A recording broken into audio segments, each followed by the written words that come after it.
warga Sunter semuanya kompak-kompak. Pastinya Bang, kompak-kompak. Makan kan? Udah belum?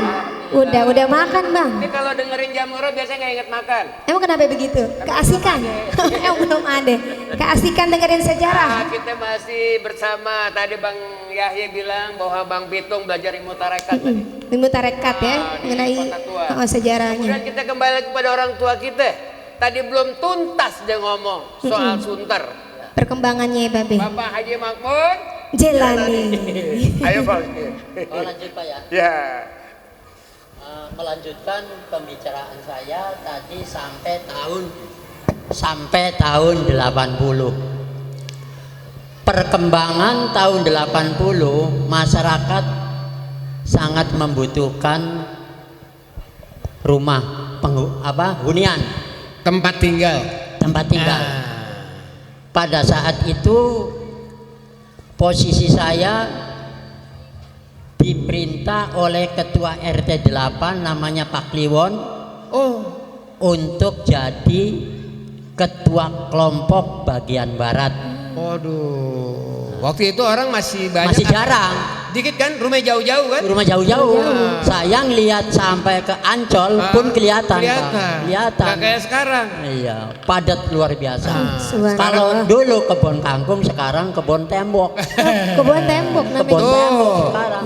Cangcingnya Babe, Abang Rone tahu kan? Sekarang kebun Tembok. Tembok. Dulu kebun kangkung, sekarang kebun tembok Kebun namanya. tembok. Lah sebelah timurnya namanya ketua kelompoknya Pak Sudarno. Pak Sudarno. Sebelah utaranya ketua kelompoknya namanya Pak Dando. Dando. Ya, dengan 3 kelompok itulah maka perkembangan dan selanjutnya pada saat itu RT boro-boro RW Pak. RT pun tidak boleh. Nah, tahun berapa tuh? Tahun 80. 80. Sebelum RT aja nggak lahir. boleh. RT nggak boleh bikin RT. Jadi gitu. Kenapa tidak boleh? Karena tanah tersebut menganggapan dari pihak Koramil Kodim bahwa ini adalah tanah kekuasaan angkatan darat. Oh begitu ceritanya. Jadi Be. artinya kita paham bahwa tanah ini dulu punya siapa? Pasti punya pemerintah. Betul. Nah, kita kembali lagi sekarang sama Pak Sukartono. Nah, beliau ini udah betul-betul istilahnya kalau kata tonggak dia tonggak. Tonggaknya Pak. Tonggak itu adalah salah satu tempat ngiket.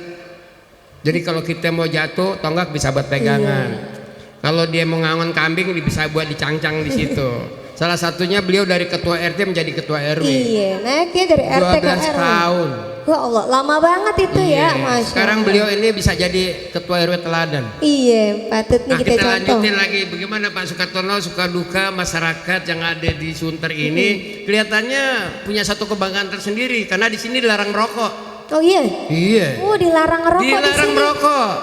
Kecuali ada juga yang ngumpet-ngumpet. Ya, udah dilarang masih ngumpet-ngumpet Itu aja. hal yang sebenarnya menunjang program pemerintah karena rokok itu sebenarnya buat yang ngisep yang udah kecanduan bermanfaat, tapi buat yang ngisep udaranya tidak Iya. bermanfaat. Pasifnya nanti Nah, asapnya sekarang ya. kenapa Pak Sukartono itu punya keinginan tempat ini bebas rokok? Iya, kenapa Bapak Sukartono bisa dijelaskan nih kepada kita semua nih? Untuk bebas rokok, yang pertama tentunya kita untuk masalah kesehatan. Kesehatan. Kedua juga kita dengan program pemerintah. Program pemerintah. Ya kita memang perdanya sendiri juga sebenarnya belum ada. Untuk kampung bebas asap rokok belum ada. Untuk kampung. Kalau dilarang merokok sepertinya sudah ada. Iya. Tapi kalau untuk kampung bebas rokok kita belum ada. Baru kita kemarin. Di sini aja. Baru. Hebat. Tepuk tangan dong. Mantap, luar biasa. Yang nggak tepuk tangan baik-baik tangannya ya. Emang apa? Encok? Ah, bukan. Teprok aja susah banget. Iya. Kasih tepuk tangan lagi dong. Biar semangat ya. Oh, itu. Lanjut Pak RW. Jadi saya cerita, kampung saya ini kalau tadi Pak Haji Makmun dulu dari sini Ancol itu bisa kelihatan. Nah sekarang sudah penuh dengan bangunan. Rumah-rumah. RW 1 ini dihuni 13.000. 13.000 RW 1. RW 1. Bukan main. 13.000. Banyak bener 13.000 ya Pak. Kakak saya ada sekitar 3.000-an. 3.000. Wilayah saya 12 hektar setengah. 12. Dan saya sudah mempunyai warga yang punya hak pilih itu ada 8.200. Wih. Jadi Luar kita biasa. tawarkan sekalian barangkali ada yang mau nyalek silakan hubungi. Udah dipromosi caleg. Promosi. Jadi begini Pak Sukartono, itu sih sebenarnya pekare belakangan. Ya.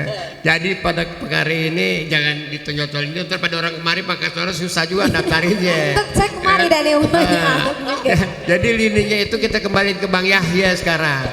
Bang Yahya bagaimana perkembangan budaya Betawi yang tadi Bang Yahya bilang bahwa pitung belajar ilmu tarakat bagaimana? Ya, terima kasih Bang Haji Yoyo dan None Maya Safira, Pak RW, Babe Haji Makmun Jailani. Memang akhirnya kawasan ini tuh menjadi tempat hunian bagi mereka yang saat itu memang orang yang kan pemerintah kolonial itu ya, Pak Haji Makmun ya. Pemerintah kolonial itu membawa orang-orang yang ditaklukkan dari berbagai tempat di awalnya ketika POC berkuasa, maka dia masuk ke dalam sistem kependudukan pemerintah kolonial. Itulah yang dihitung, yang dibawa oleh mereka, baik yang dikalahkan dalam penaklukan di luar Jawa atau di tempat-tempat lain, atau memang orang yang sengaja tukang-tukang yang didatangkan dari Tionghoa misalnya, dari Cina dan dari tempat-tempat lain, didatangkan ke pusat kota yang dulu itu pusat kota tua, kota lama, yang Old Batavia itu mereka lah yang dihitung. Nah, sementara orang-orang yang ada di pinggiran Batavia and Omelanden itu daerah-daerah pinggirannya, daerah pinggiran itu yang tidak dihitung, dan itu termasuk kawasan yang kemudian bernama di kemudian hari Pak Makmun itu menyebutnya dengan Sunter gitu ya. Jadi memang, tetapi karena di situ kawasannya berawa-rawa, sawah-sawah, memang orang suka zaman dulu ya, itu suka pindah. Di mana kawasan yang menurut dia baik buat kehidupan dia, maka disitulah dia menetap dan mendirikan hunian. Tetapi ada kalanya orang berpindah itu karena memang lingkungannya tidak mendukung untuk dia tetap cinta pada tempat yang dia bangun sejak awal. Mana misalnya banjir atau hal-hal lain yang kawasan antara begini biasanya memang tempat mampirnya para penjahat zaman dulu. Jadi dia mampir, habis ngerampok kebo misalnya, dibawa ke sini, dan itu dia tinggal di sini sementara, langsung dia pergi lagi. Nah, itu yang membuat orang khawatir kalau dia tetap tinggal pada kawasan yang semula sudah dibangun seperti dibangun oleh Pak Haji Makmun ini. Begitu Bang Haji Yoyo. Jadi kalau udah dibangun ame Pak Haji Makmun Jailani. aku dia lupa. Ingat saya mah. Jadi Bang Yahya udah ceritain semuanya. Apa perkaranya, kenapa Sunter ini memang dulu rumahnya jarang. Kebetulan saya duluan lahir. Saya sama Pak Makmun sama Pak Haji Makmun nih beda tipis. Beda setahun. Beda Beliau angkatan. 49, kita 50. Oh, beda setahun. Iya, tuan Bapak. Kayak saya cium tangan sama Bapak. Jadi Sunter saya dulu, kalau saya tinggal asli saya Pisangan Baru Jatinegara. Jadi kalau tahun 60-an, zaman saya umur 10 tahun, kalau mau ke Sunter takut. Emang kenapa itu? Banyak begal. Oh iya. Banyak orang bawa karung. Oh. Padahal tuh karung tuh isinya apa? Orang nyari rumput, kita sangka begal, sangka ikat kepala anak-anak. Itu yang kita Salah takut. paham. Dulu kayak begitu. Jauh kita jalan. Betul, ya. Rumahnya juga masih jarang-jarang. Makanya Jamurah, Jangan sampai lupain sejarah. Betawi Buat semuanya.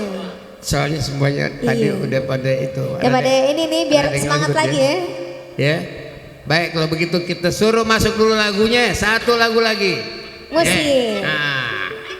Tambul.